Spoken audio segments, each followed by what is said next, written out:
Saatnya moderasi beragama. Sebuah ruang siaran edukatif yang memahami nilai-nilai moderasi beragama sebagai jalan tengah dalam kehidupan berbangsa dan bernegara. Moderasi beragama.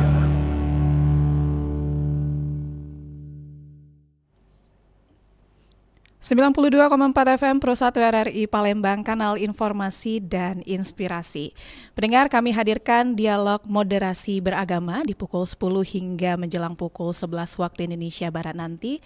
Dan seperti biasa juga kami mengajak Anda untuk bergabung dalam perbincangan siang ini. Silakan sampaikan komentar ataupun pertanyaan Anda melalui line telepon di 0711 369977 atau WhatsApp melalui 0821 7927 9090. Dan juga siaran ini bisa disaksikan di RRI Digital dan live streaming YouTube di Pro 1 RRI Palembang.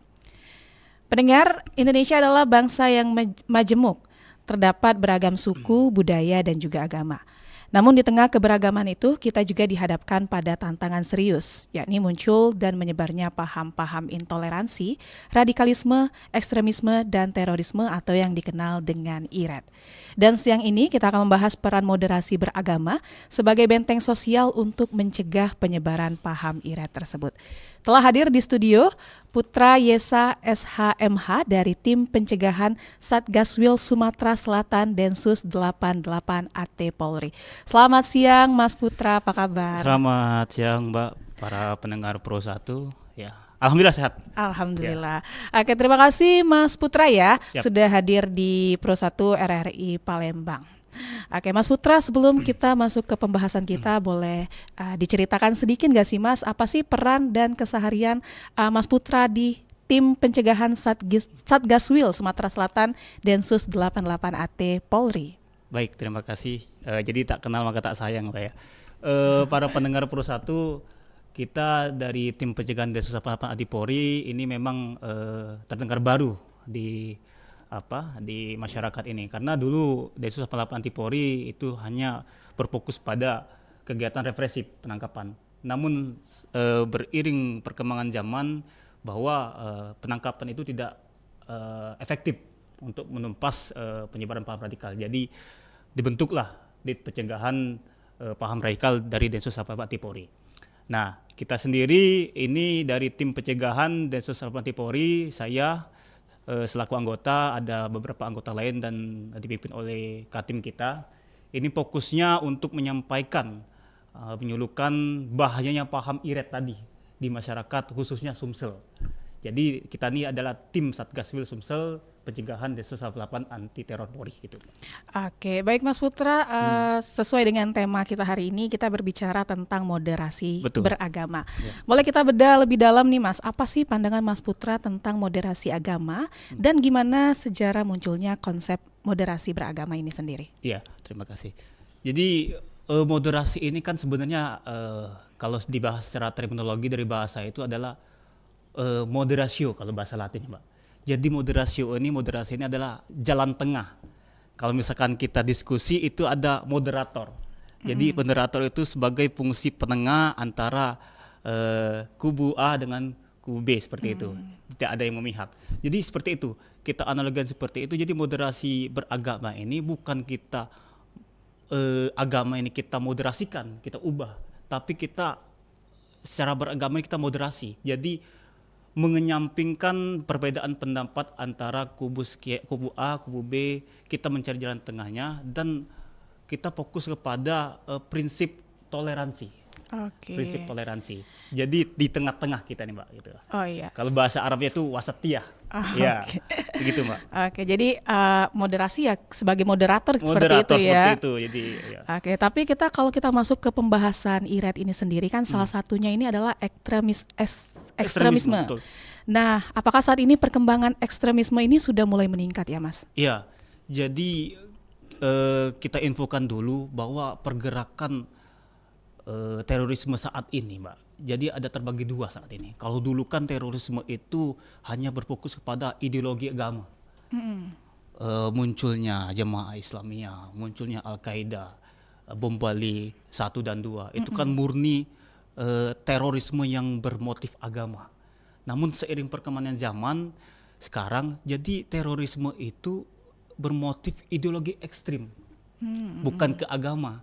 Jadi ada ekstrim kanan dan ekstrim kiri. Jadi saya jelaskan sedikit biar Iya, masyarakat tahu ya. silakan, Mas. Jadi ekstrim kanan ini dia itu tidak tidak mendukung kesetaraan. Tidak mendukung kesetaraan. Jadi misalkan ada paham ekstrim kanan yang white supremacy atau bahasa kitanya mendukung ras kulit putih dulu Mbak di Amerika Serikat. Itu. Sedangkan untuk yang ekstrim sayap kiri ini dia mendukung kesetaraan.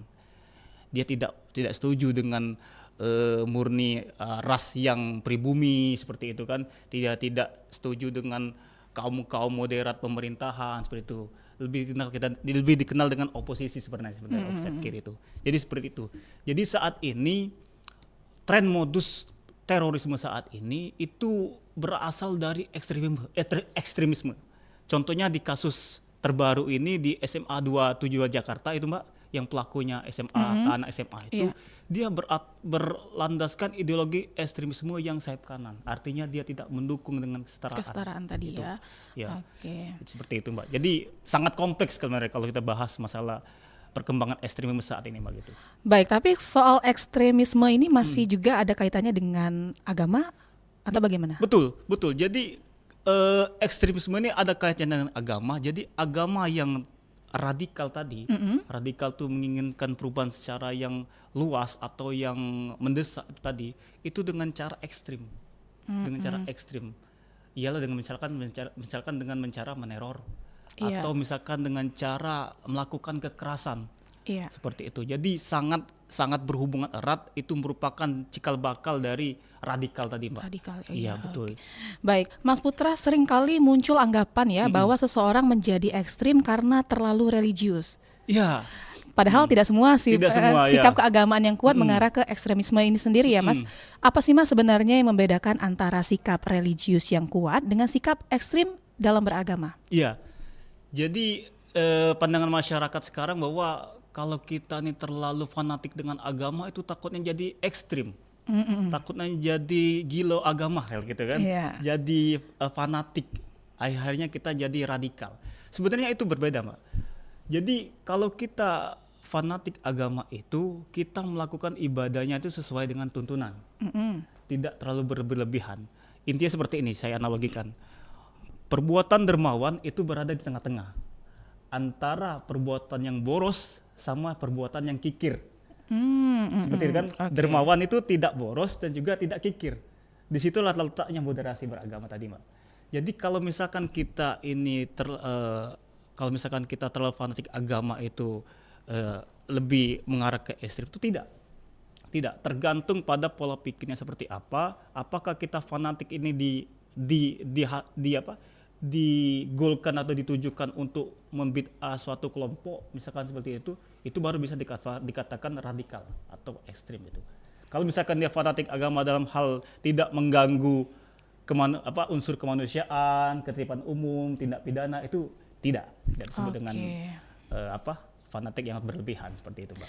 Oke, tapi dari pembahasan Mas Putra tadi bisa kita tarik ya kesimpulan bahwa ekstremisme ini sering berangkat dari cara pandang yang tertutup ya. Betul. Terhadap perbedaan. Betul. Dan di tahap mana nih Mas Putra moderasi beragama seharusnya mulai hadir untuk mencegah cara pandang seperti ini berkembang lebih jauh? Iya, jadi moderasi beragama ini sangat diperlukan mulai dari mana? Pertanyaannya mulai dari rumah kita, Pak. Mulai dari keluarga kita. Jadi peran orang tua saat ini sangat dibutuhkan karena apa? Tren modus penyebaran paham radikal atau paham irat sekarang ini lebih menyasar ke remaja, Pak. Para pelajar atau juga kita sebut anak di bawah umur. Nah, jadi saat ini peran orang tua itu agar menanamkan moderasi beragama di keluarganya dulu. Makanya kita sangat setuju dengan program RI Persatu ini membahas tema tentang moderasi beragama kan. Setidaknya kita memberikan pencerahan kepada para orang tua. Nah, kemudian kita sampaikan ke masyarakat. Dari keluarga kita ke masyarakat, ke sekolah-sekolah, dan peran pemerintah di sini adalah mendukung, memfasilitasi agar paham moderasi beragama ini memang ditanamkan di masyarakat untuk mencegah penyebaran paham irat tadi, Mbak. Gitu. Berawal dari rumah, ke sekolah, ke masyarakat luas, akhirnya dan pemerintah mendukung gitu. Seperti Oke, itu, Mbak. jadi dimulai dari lingkup yang Betul, kecil lingkup dulu, kecil yang lebih dulu, yang terdekat sederhana dulu. dulu ya. Tapi Mas Putra, dalam kehidupan sehari-hari nih ya Mas, sikap atau praktik apa yang paling mencerminkan moderasi beragama dan ini efektif menahan narasi intoleran sejak awal? Ya, jadi sikap yang paling utama kita untuk mencerminkan moderasi itu yang pertama tadi Mbak sebutkan, intoleransi. Intoleransi itu kita hilangkan. Iya. Kita harus toleransi. Toleransi pada setiap agama, suku, ras maupun antar golongan. Itu yang paling penting. Karena jika bakal suatu konflik di daerah apapun menyebutkan misalkan kelompok daerah ataupun kelompok ras, suku, agama, itu adalah toleransi. Jika suatu daerah itu sudah mulai menipis toleransinya, itu bahkan akan ada konflik, Mbak. Makanya syukur alhamdulillah di Sumatera Selatan ini toleransinya sangat tinggi. Jadi konflik-konflik yang timbul dari berbagai masalah itu sangat bisa diredam gitu, Mbak. Yang kedua itu sudah mulai menutup diri, Mbak. Ciri kedua. Jadi kalau misalkan ada orang yang sudah mulai menutup diri, misalkan anak kita, teman kita, yang awal dia ceria, yang awal dia sosialisasi yang tinggi, ya dia itu sudah mulai menutup diri. Seperti itu, Mbak. Misalkan anak-anak pelajar yang sering dibully itu biasanya sering menutup diri, Mbak. Nah itu rentan akan disusupi paham-paham radikal. Itu sangat mudah. Oke, tapi tadi kuncinya itu adalah Kunci di toleransi. Oke. Tapi kalau kita berbicara di Sumatera Selatan sendiri ya Mas Putra, bagaimana update perkembangan nih Mas tentang kelompok teror di Indonesia saat ini, termasuk terutama di Sumatera Selatan? Iya. Jadi kalau di Sumatera Selatan ini kita langsung data dari Global Terrorism Index, Mbak, GTI. Jadi untuk Indonesia sendiri secara umum bahwa GTI kita alhamdulillah saat ini menurun. Indeks terorisme, ancaman terorismenya menjadi 30%. Dan Sumatera Selatan alhamdulillah saat ini sudah dalam kategori rawan yang rendah. Namun itu tidak menutup kemungkinan kita tidak menganggap remeh bahwa penyebaran paham radikal ini tidak berdasarkan data fakta di lapangan. Seseorang mengambil HP-nya langsung menyebarkan paham radikal itu bisa saat ini, detik ini, Mbak. Seperti itu kan. Jadi kita harus siap menangkal apapun penyebaran paham radikal dulu, terutama di Sumsel ini, Mbak. Seperti itu kan. Kalau kita bahas tentang narkotika semuanya pasti care. Iya. Dari kecil, dari orang dewasa sampai anak-anak pasti care narkoba itu. Tapi kalau kita bahas masalah terorisme, kita tidak begitu aware kalau belum kejadian meledak, seperti itu. Benar nggak? Iya. Ya, seperti itu. Kalau meledak dulu baru kita aware, baru kita panik, seperti itu. Nah, ini yang kita harus hilangkan di pandangan masyarakat. Kita harus mencegah sebelum barang itu meledak, seperti itu, Mbak. Oke. Dan kita membahas tentang pencegahan tadi ya Mas Ya. Putra. Nilai moderasi beragama mana ini ya Mas yang paling efektif untuk memutus proses radikalisasi sebelum berkembang nih menjadi ekstremisme ataupun menjadi radikalisme yang berujung ke terorisme tadi? Nilai ya. Iya. Nilai, kalau misal kita berbicara masalah nilai berbasis agama, itu yang pertama adalah nilai kemanusiaan dulu, Mbak. Jadi moderasi beragama itu, kita beragama itu dianggap sebagai moderasi itu kita tidak menentang 3 nilai, Mbak. Yang pertama adalah nilai kemanusiaan. Kalau kita beragama itu bertentangan dengan nilai kemanusiaan, itu sangat dikatakan itu bukan moderasi beragama. Misalkan kita beragama tapi kita membunuh orang. Oh iya. Itu kan melanggar kemanusiaan. Yang kedua itu melanggar kesepakatan umum atau aturan umum. Jadi kalau misalkan kita beragama, kita mencuri demi suatu kelompok, misalkan kasus-kasus FAI seperti itu, ada kelompok terorisme yang mencuri toko emas, yang mencuri apapun itu digunakan pendanaan kelompoknya. Itu bukan suatu moderasi beragama. Iya. Yang terakhir adalah beragama tidak melanggar ketertiban umum. Seperti ini, kalau misalkan saya ini rajin sholat, Mbak rajin sholat, tapi sholatnya itu di jalan umum. Seperti kan, itu kan bukan mencerminkan moderasi beragama, itu kan tidak toleransi dengan pengguna jalan lain, seperti itu kan. Jadi 3 nilai itulah yang penting dalam moderasi beragama itu, Mbak. Oke, baik. Mas Yesa, Mas Putra Yesa, sebelum kita kan kalau berbicara tentang ekstremisme itu kan biasanya prosesnya itu bertahap ya Mas? Bertahap ya. Oke, seperti apa sih Mas sebenarnya tanda-tanda awal apa yang sering muncul ketika seorang mulai menjauh dari sikap moderat untuk menuju pemikiran yang ekstrem? Iya. Jadi kita contohkan pada saat sekarang Mbak ya, kasus terbaru saat ini, karena tren modus saat ini kan mengeser ke anak-anak Mbak. Jadi proses seseorang itu menjadi radikal itu, yang pertama dia adalah proses perkenalan terlebih dahulu, mencari jati diri. Jadi anak-anak itu dia sering pendiam, mencari jati dirinya, dan ia langsung menemukan suatu pemahaman yang pas bagi mereka. Ya, proses yang kedua adalah indoktrinasi tadi. Jadi mereka mencari jati diri dan ketemulah paham yang pas bagi mereka. Wah, ternyata kekerasan ini memang pas untuk saya pahami. Ternyata ISIS ini kalau saya semakin lihat di videonya memang kelompok yang tertindas, kelompok yang perlu kita bela. Dan kemudian terakhir di ujungnya nanti prosesnya adalah tadi ekstremisme, radikalisme menghujung ke terorisme. Jadi ada 3 proses inilah yang mulai dari yang kita jadi proses penanaman paham radikal tadi Mbak. Jadi mulai menutup diri dia, mulai berubah untuk membid'ah orang, mulai tidak bersosialisasi kepada orang gitu kan, dan akhirnya ada bahkan mulai merekrut, mulai menyampaikan ideologi dia yang dianggap benar ke orang lain, ke temannya seperti itu. Nah itu harus kita waspadai orang seperti itu. Akhirnya menyebar ya ideologi Betul. tersebut. Baik, ini Mas Putra ada beberapa pertanyaan yang sudah masuk di akun YouTube kita ya. Saya bacakan terlebih dahulu dari Andi Karnain. Mas Putra, saya banyak lihat akun anak muda di Instagram yang kontennya mendukung komunisme luar negeri. Iya. Sebenarnya itu bisa berpotensi ke IRAD atau tidak ya? Gimana supaya orang tua bisa mengatur anak-anak itu? Silakan Mas. Jadi kalau kita berbicara komunisme ini kan sebenarnya sudah di semenjak kemerdekaan, era reformasi baru ini muncullah yang namanya the new komunisme Indonesia biasa ya. Saya waktu kuliah juga pernah itu diajak oleh teman saya untuk membahas tentang new komunisme. Nah, jadi ini Mbak, komunisme ini sebenarnya paham yang bukan kita anggap paham yang kita anggap tidak cocok di Indonesia.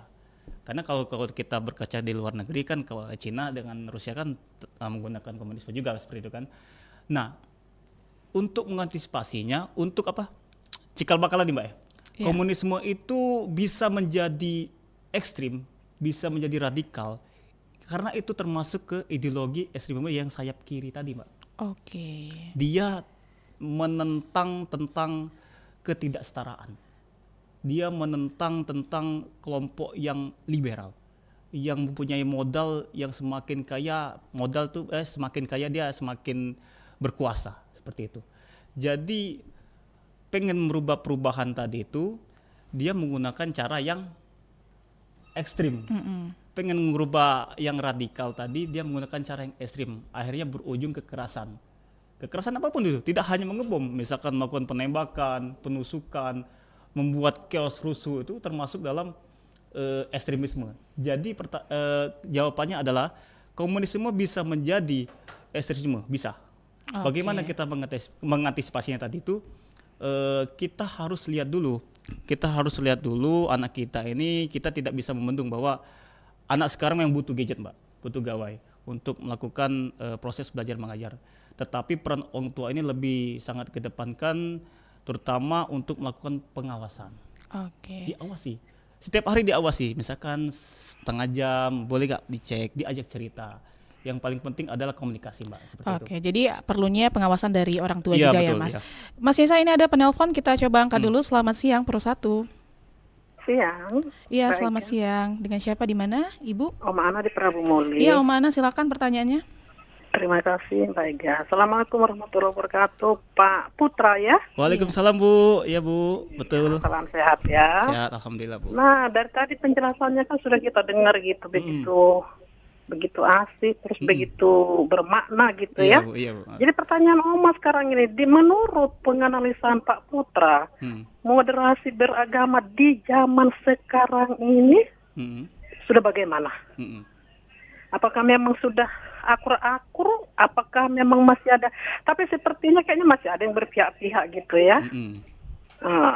Saya rasa itu aja. Jadi bagaimana menurut penganalisan Pak Putra di zaman sekarang ini moderasi beragama ini sudah baikkah, sudah baguskah, sudah sesuaikah dengan, boleh dikatakan dengan Undang-Undang Pancasila ya, karena kita adalah Bhinneka Tunggal Ika gitu, bermacam ragam agama dan suku tapi masih tetap bersatu gitu. Iya betul. Oke.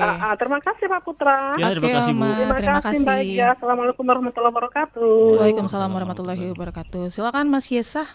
Mas Jadi, Putra Yesa. terima kasih Ibu, pertanyaan sangat bagus. Jadi bagaimana keadaan moderasi beragama saat ini? Jadi alhamdulillah moderasi beragama saat ini itu sudah bisa kita katakan sangat baik, Mbak. Dengan bukti apa? Saat ini dari 3 tahun terakhir bahwa kita sudah mulai zero attack terorisme, mencetak hat-trick kita. Oke, itu indikatornya ya. Indikatornya. Jadi bisa dikatakan seperti itu, sudah sangat baik. Nah, namun kalau berbicara tentang konflik beragama, ini sangat mudah terbakar, Mbak. Mudah terbakar. Misalkan di kasus Poso di tahun 99 itu kan. Memang saat ini memang itu sudah damai. Tapi jangan sampai ini kita rusak kembali, kita bakar sumbunya kembali. Itu sangat bisa meledak karena agama ini merupakan hal yang sangat sensitif sensitif, hakiki, Mbak. Misalkan saya menyinggung agama Mbak atau menyinggung agama seseorang itu pasti sangat sensitif. Makanya kalau bisa kita katakan moderasi beragama saat ini sangat baik, namun tidak menutup kemungkinan itu bisa pecah kembali konflik kalau kita tidak menjaganya, seperti itu, Mbak. Oke, Ya. Itu saja dari Itu saja, untuk Om Ana ya. Ya. Itu tadi jawaban dari Mas Putra. Mas Putra, ini ada pertanyaan juga masih dari YouTube. Saya bacakan terlebih dahulu dari Fariha Josman. Halo Kak, mau tanya nih gimana nih cara paling akurat untuk saling bertoleransi antar umat beragama di zaman modern ini yang mungkin masih banyak banget mengalami diskriminasi. Iya. Jadi yang paling akurat untuk menerapkan moderasi beragama ini adalah yang pertama, kita harus menghormati agama lain. Kita tidak perlu ikut campur dengan langsung ke inti agama lain. Misalnya seperti ini, saya Islam, apakah saya perlu ikut ibadah ke gereja karena ada undangan?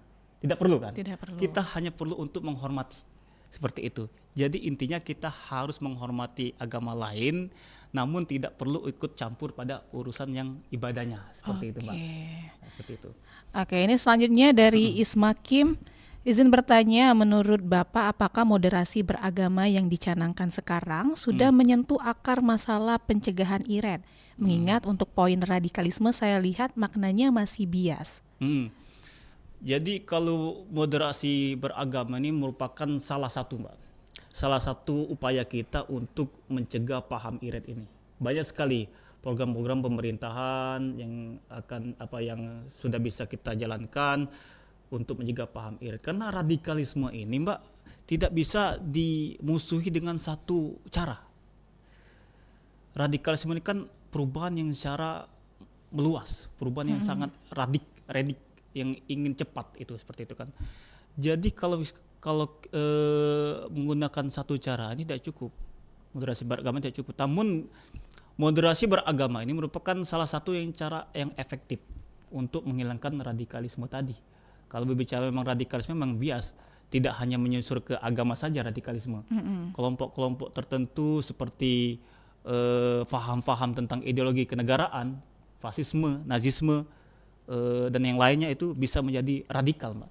Seperti itu. Jadi intinya memang bias, bukan bias bahasanya, tapi luas. Iya, luas. Radikalisme itu luas. Namun salah satu cara efektif untuk menumpas radikalisme ini adalah dengan cara moderasi beragama tadi. Oke, selanjutnya dari Yuni Arianti ya, Mas. Halo, menurut Bapak apa batas antara kebebasan beragama dan sikap berlebihan? Ya, sikap berlebihan dengan batas dan kebebasan beragama. Jadi beda konteks. Bebas beragama dengan apa tadi Mbak?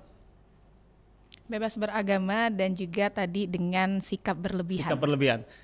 Jadi sikap berlebihan ini sudah saya sebutkan tadi bahwa beragama yang berlebihan tadi itu tidak melanggar 3 nilai tadi, Mbak.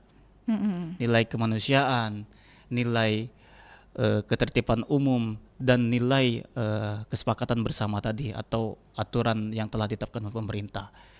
Kalau sudah melanggar 3 aturan, 3 nilai ini sudah kebablasan beragama ya Mbak. Nah kemudian juga tadi itu tentang kebebasan beragama. Dalam undang-undang dasar kita kan sudah disebutkan bahwa masyarakat Indonesia ini bebas beragama, bebas mengeluarkan pendapat, berhak untuk hidup, telah diatur di pasal 28 undang-undang dasar kita kan. Jadi kebebasan beragama ini merupakan hak yang dilindungi oleh negara Indonesia. Namun kebebasan beragama ini tidak menentang tadi, tidak terlalu bebas. Ada aturan-aturan yang ditetapkan negara agar untuk menjaga tidak terjadinya konflik. Seperti itu, Mbak. Jadi beda konteks dia. Beda konteks seperti itu. Oke, baik Mas Putra, kita kembali ke peran Densus 88 AT Polri ya nih. Sebenarnya peran Densus 88 AT Polri dalam pendekatan pencegahan khususnya yang berbasis moderasi beragama ini seperti apa, Mas? Ya, jadi Densus 88 AT Polri sekarang ini anti teror Polri bahwa saat ini sangat menggalakkan penyuluhan tentang moderasi beragama.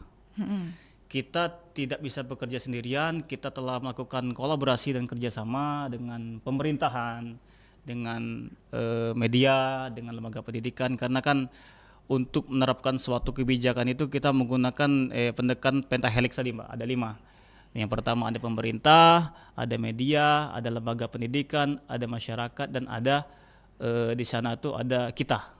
Nah, jadi kita bekerjasama dengan 5 unsur ini untuk melakukan penyuluhan tentang bagusnya atau baiknya menerapkan moderasi beragama ini di seluruh Indonesia, bukan hanya di Sumsel.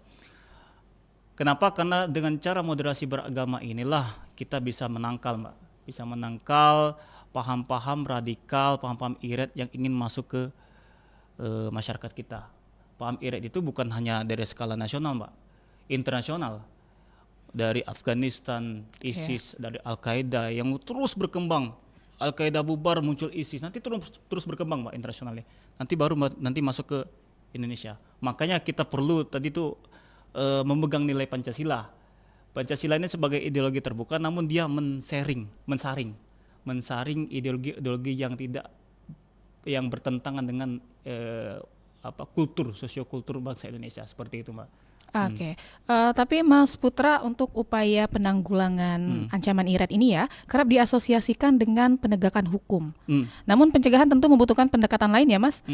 Mengapa moderasi beragama ini seringkali lebih efektif sebagai langkah pencegahan dibanding hanya mengandalkan penindakan hukum? Ya, kalau kita analogikan seperti kita membasmi rumput Mbak.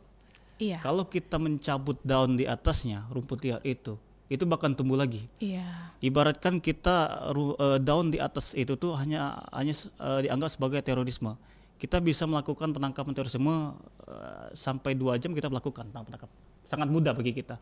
Tapi kalau untuk mencabut akar ini, untuk menghilangkan rumput ini, kita butuh mencabut akar. Tapi untuk mencabut akar ini butuh kerja ekstra Mbak. Iya. Butuh dukungan perlu kerjasama juga. Kerjasama juga, sinergitas, kolaborasi seperti itu kan. Jadi itu tadi lebih efektif kita mencabut akar radikal tadi daripada kita menumpas atasnya menumpas atas kita menangkap para terorisme ini Mbak, seperti itu. Kita analogikan seperti itu. Oke. Kemudian Mas Putra, kalau berbicara tentang tantangan ya, tentunya ada tantangan ya dalam menerima narasi moderasi beragama ini. Tantangan apa sih Mas yang paling sering dihadapi saat pesan moderasi beragama ini disampaikan sebagai upaya pencegahan ancaman iret ini sendiri? Iya. Yang pertama tantangannya itu masyarakat saat ini bahwa belum begitu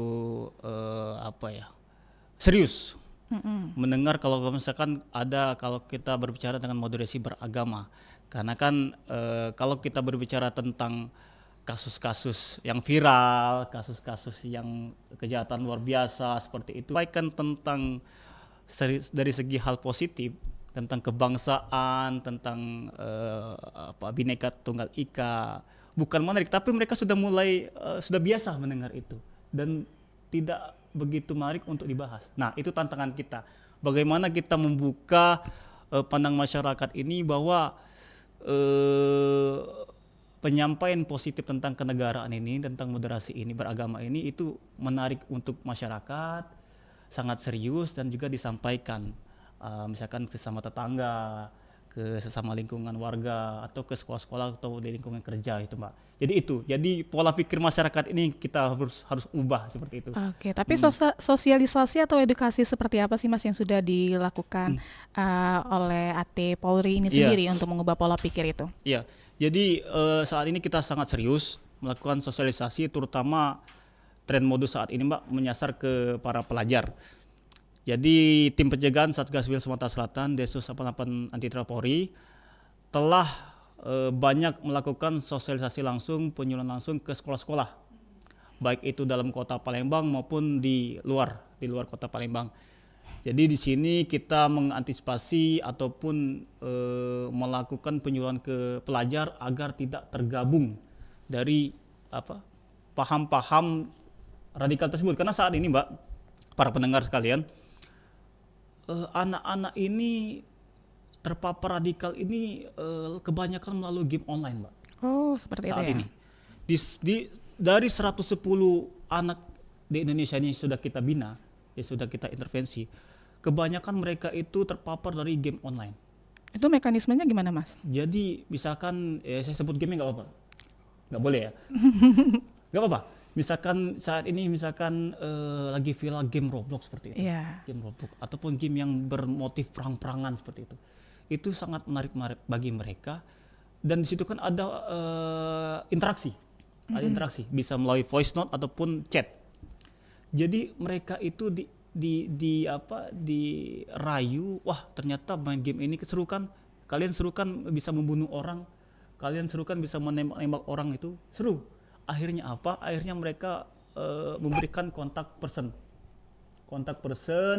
dan akhirnya mereka dibujuk untuk masuk ke WA grup radikal.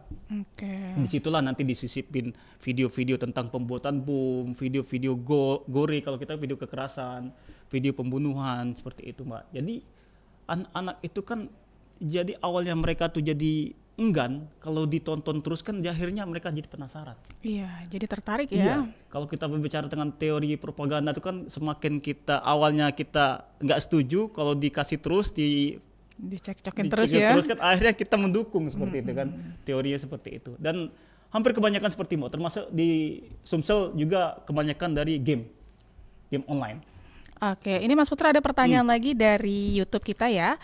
Izin bertanya lagi Pak, menurut Bapak kalau terkait dengan rilis Ustadz yang terindikasi radikal gimana ya? Padahal kalau saya lihat justru apa yang disampaikan Ustadz tersebut sebuah kebenaran. Iya, jadi begini, kita harus pisahkan konteks dari penyampaian yang dilakukan oleh pemuka agama dengan di depan kamera dengan apa yang terjadi sebenarnya, Mbak.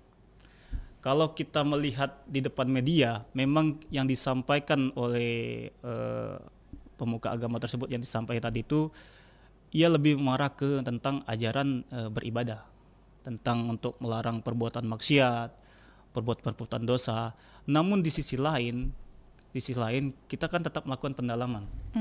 Bagaimanakah pengaruh orang-orang ini, ideologi orang-orang ini, apakah mereka melakukan bid'ah atau mengecap bahwa kelompok mereka lah yang pantas disebut kaum misalkan Islam, sedangkan yang lain itu tidak pantas seperti itu kan, kita sudah mulai melakukan pendalaman. Kalau kita melihat secara media memang biasa-biasa saja menjelaskan tentang sunnah Nabi seperti itu kan, tapi kalau misalkan kita terus lebih mendalam, itu sangat-sangat mengarah ke sana, Mbak. Sangat-sangat mengarah ke sana. Jadi intinya untuk masyarakat sekarang saat ini, kalau kita belajar, sangat-sangat boleh belajar melalui media sosial. Tetapi kalau misalkan kita belajar media sosial tanpa kita meng-cross check atau mengkonfirmasi ke guru lain, ke orang lain yang lebih paham, itu kan belajar tanpa guru itu sangat berbahaya. Kita mengiyakan pahamnya itu benar, tapi kita tidak tahu kalau misalkan itu ada tidak benar di paham orang lain seperti Mbak. Oke, jadi bisa dibilang ruang digital ini juga memberikan tantangan ya, Mas? Sangat memberikan tantangan. Oke, dan gimana sih Mas moderasi beragama ini dapat berfungsi sebagai filter bagi masyarakat, khususnya generasi muda ya, dalam menyikapi konten ekstrim di media sosial? Iya, jadi saat ini konten di media sosial saat ini sangat masif Mbak ya. Iya. Sangat masif, kita tidak bisa membendung. Kita sudah melakukan kerjasama dengan Kominfo untuk men-take down akun-akun yang dianggap menyebarkan suatu paham propaganda radikal seperti itu. Iya. Nah, disinilah kita perlu moderasi beragama. Namun moderasi beragama ini itu tergantung juga dengan diri pribadi masing-masing. Kalau misalkan kita sudah membentengi diri pribadi kita cross check kembali, kita saring kembali Mbak konten tersebut atau informasi tersebut, maka ini tidak akan masuk ke paham masyarakat itu. Seperti itu. Tanpa moderasi beragama, kita harus melindungi diri kita sendiri gitu kan. Kita misalkan menerima video, wah ternyata ini ada kasus pelecehan atau seperti apa. Padahal itu kan tidak benar. Misalkan diedit atau video sudah lama seperti itu kan, atau video ya di luar negeri seperti itu kan. Itu kan sudah kalau kita tidak mensaring tadi kan sudah kita mengiyakan, bahkan diteruskan beberapa kali ke teman-teman seperti itu kan. Jadi moderasi beragama ini sangat penting, tapi yang lebih penting adalah kita harus memprotek diri kita sendiri untuk mensaring tadi informasi-informasi yang baik. Jangan sampai informasi-informasi negatif ini kita sudah anggap benar tanpa meng-cross-check ke informasi lain. Karena media sosial ini beda sama misalkan media cetak, misalkan RRI itu kan, dia kan ada kode etik ya Mbak. Iya. Kalau kita menyampaikan suatu informasi yang salah, itu kena kode etik kita. Iya, tapi kalau media siapa yang tanggung jawab? Iya, terlalu itu ya. Nggak ada, kalau media sosial, nggak ada kode etik di situ Pak. Seperti itu. Oke, baik. Mas Putra, di sisi lain juga ya, kekhawatiran bahwa moderasi beragama ini disalahpahami sebagai upaya melemahkan keyakinan. Dan gimana sih Mas Putra cara menyampaikan moderasi beragama agar tidak memicu resistensi atau salah tafsir bagi masyarakat? Iya, jadi berguling di pandangan masyarakat itu bahwa moderasi beragama ini kita menyepelekan agama. Iya, seperti itu. Kita dianggap sekuler. Kita tidak melibatkan agama di kehidupan kita. Itu sangat salah Mbak. Justru moderasi beragama itu kita mendukung atau menegakkan agama kita sendiri. Saya tanya, agama mana sih yang tidak mendukung atau menghormati agama lain? Pasti semuanya mengajarkan sebuah kebaikan. Pasti semuanya mengajarkan sebuah ketentraman, persaudaraan. Tidak ada agama yang mendukung tentang misalkan harus memerangi suatu kaum tanpa ada alasan yang jelas seperti itu. Jadi moderasi beragama ini bukan kita menyepelekan agama di kehidupan kita dan bukan juga kita untuk menghina agama, tapi ini merupakan jalan tengah, Mbak. Jalan tengah kita agar kita ini bisa hidup secara damai. Kalau kita misalkan konflik nih, apakah kita tenang untuk beribadah? Tidak kan?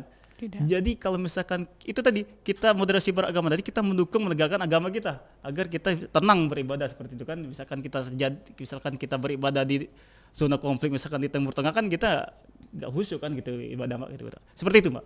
Bahkan bukan menjadi menyampaikan agama tapi sangat mendukung agama kita, moderasi beragama. Baik, Mas Putra, tapi dari sudut pandang masyarakat nih ya Mas, bagaimana masyarakat ini bisa mengukur diri sendiri, apakah sudah berada di jalur moderasi beragama atau justru tanpa sadar mendekati sikap ekstrim, karena terkadang masyarakat tidak sadar.